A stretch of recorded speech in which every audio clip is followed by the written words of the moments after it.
রাজনৈতিক দলগুলোর সাথে জাতীয় ঐক্যমত্য কমিশনের বৈঠক চলছে। জুলাইয়ের মধ্যে জাতীয় সনদ তৈরি করাই সম্ভব বলেছেন আলী রিয়াজ। প্রশাসন ক্যাডারের সাথে দ্বন্দ্বের জেরেই এনবিআর এর আন্দোলন বলেছেন জ্বালানি উপদেষ্টা। রাজস্ব কর্মকর্তা সরকারের আস্থা হারিয়েছেন। ইউরোপীয় ইউনিয়ন ও মেক্সিকোর উপর 30% শুল্ক আরোপের ঘোষণা ট্রাম্পের 1 আগস্ট থেকে কার্যকর। দেখছিলেন ক্রাউন সিমেন্ট সংবাদ শিরোনাম। এবার বিস্তারিত। সংস্কার ইস্যুতে রাজনৈতিক দলগুলোর সাথে জাতীয় ঐক্যমত্য কমিশনের দ্বিতীয় দফায় 12তম দিনের আলোচনা চলছে। রাজধানী ফরেন সার্ভিস একাডেমিতে আলোচনায় অংশ নিয়েছে বিএনপি, জামায়াত, এনসিপি সহ বিভিন্ন দলের প্রতিনিধিরা। বৈঠক শুরুর আগে জাতীয় ঐক্যমত্য কমিশনের সহসভাপতি ডক্টর আলী রিয়াজ বলেন, জুলাই মাসের মধ্যে জুলাই সনদ তৈরি করার লক্ষ্যে কাজ করছে কমিশন। সাংবিধানিক কাউন্সিল সহ কয়েকটি বিষয়ে অনৈক্য থাকলেও বেশ কিছু বিষয় ঐক্যমত্যে পৌঁছাতে শুরু করেছে রাজনৈতিক দলগুলো। এর আগে কমিশনের আলোচনায় জরুরি অবস্থা জারি এবং প্রধান বিচারপতি নিয়োগের ক্ষেত্রে সামান্য কিছু মতপার্থক্য ছাড়া দলগুলোর প্রতিনিধিরা মোটামুটি একমত। আপনাদের অংশগ্রহণের অর্থে সেটা বিলম্বিত হচ্ছে, সেটা আমরা চাই না। জাতীয় ঐক্যমত্য কমিশন চায় না এবং আমি নিশ্চিত যে আপনারাও চাচ্ছেন না। সেদিক থেকে বিবেচনা করে আমাদের যে মৌলিক বিষয়গুলোর ব্যাপারে আমরা আলোচনা করছি, সেগুলিতে যদি দ্রুত আমরা একটা ঐক্যমত্যের জায়গায় আসতে পারি, তাহলে আমাদের পক্ষে খুব সহজেই এই পর্বের এবং এই পর্বের একটি যৌক্তিক সমাপ্তি এবং একটি জাতীয় সনদ তৈরি করা সম্ভব হবে।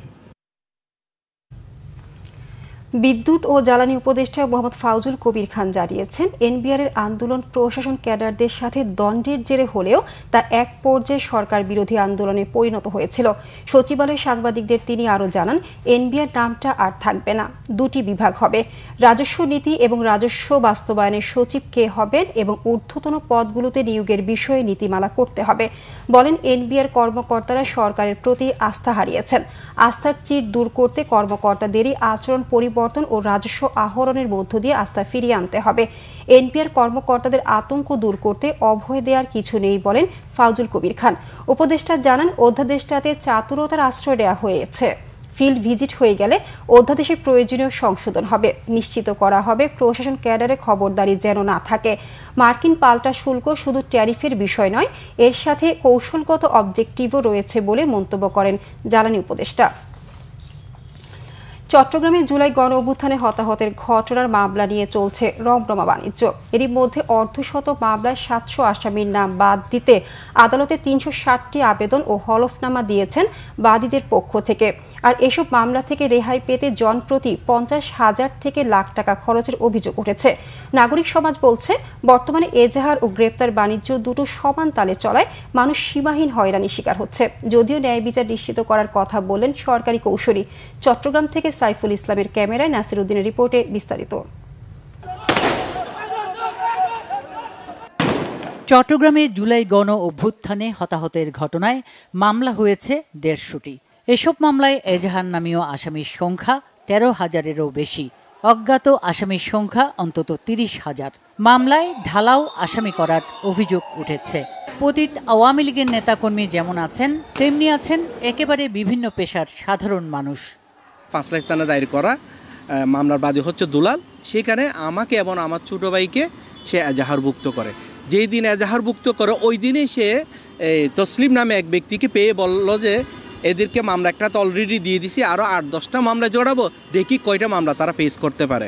বৈষম্য আন্দোলনের যে ছাত্ররা মামলা করছে এখানে, ওই সমস্ত মামলার মধ্যে আমাদের নামগুলো ঢুকে দিতেছে।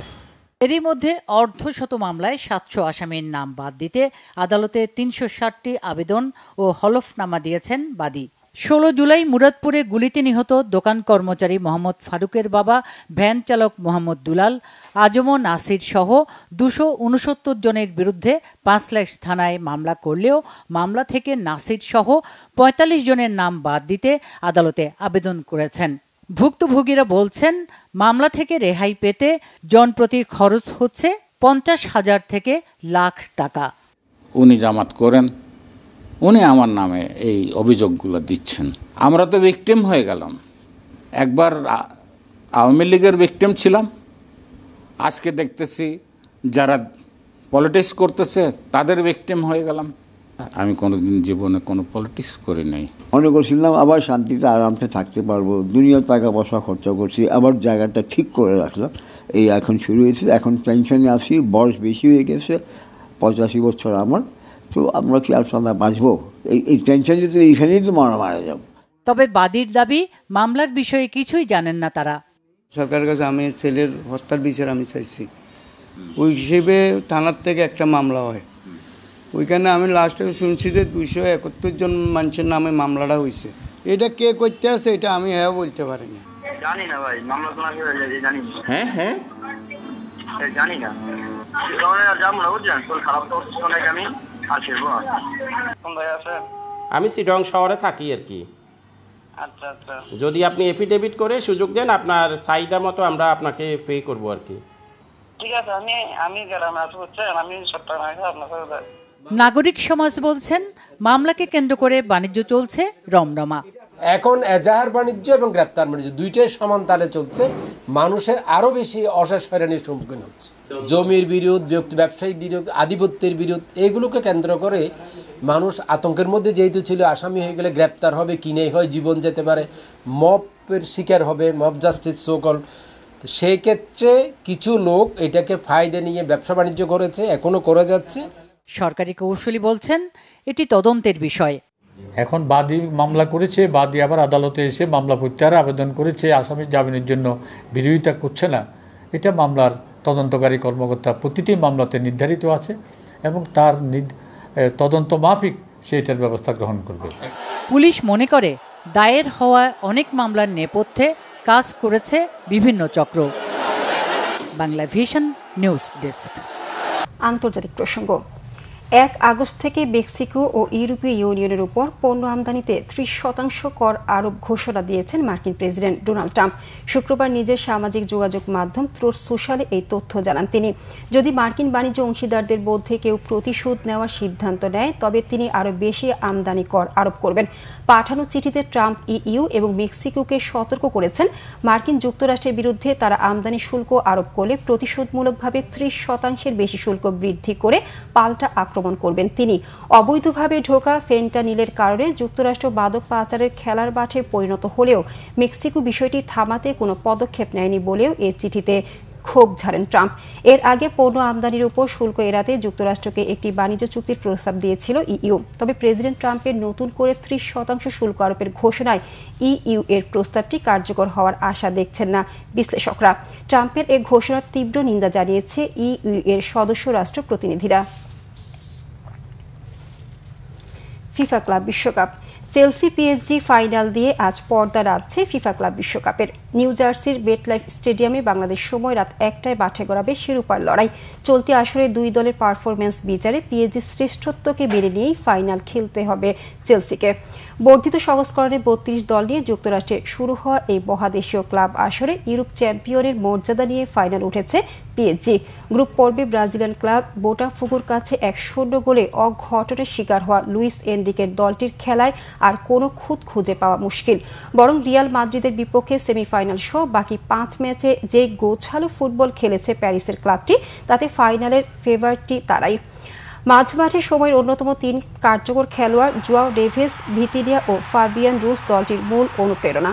এছাড়া 2 চরম আক্রমণাত্মক ফুল ব্যাক আশরাফ হাকিমি ও নুনে মেন্দেসের সঙ্গে 2 উইঙ্গার দেরিসে দুয়ে ও খিচা কাভারাস্কাইয়া এবং অভিজ্ঞ স্ট্রাইকার উসমান ডেম্বেলের যে কম্বিনেশন, সেই ছন্দ ভাঙা হবে চেলসির কোচ এনজো মারেস্কার জন্য বড় চ্যালেঞ্জ। তবে পিএসজি অতি আক্রমণাত্মক হলে তাদের জন্য ঝুঁকি হতে পারেন মারেস্কার আর্জেন্টাইন ফরওয়ার্ড এনজো ফার্নান্দেস। আর সেমিফাইনালে ফ্লুমিনেন্সের বিপক্ষে জোড়া গোল করে দলকে জেতানো অভিষিক্ত ব্রাজিলিয়ান তরুণ স্ট্রাইকার জুয়াও পেদ্রো তো তার তুরুপের তাস হয়ে আছেনই। এই ছিল এখনকার মতো। পরের সংবাদ দুপুর 2টায়। এর আগে একটা রয়েছে নিউজ টপ 10 দেখার আমন্ত্রণ রইল। এছাড়া বাংলা ভিশন সংবাদ ও সংবাদ সংশ্লিষ্ট অনুষ্ঠান দেখতে ভিজিট করুন www.bbnews24.com ও facebook.com/banglavisionnews এবং সাবস্ক্রাইব করুন youtube.com/banglavisionnews। ধন্যবাদ সবাইকে।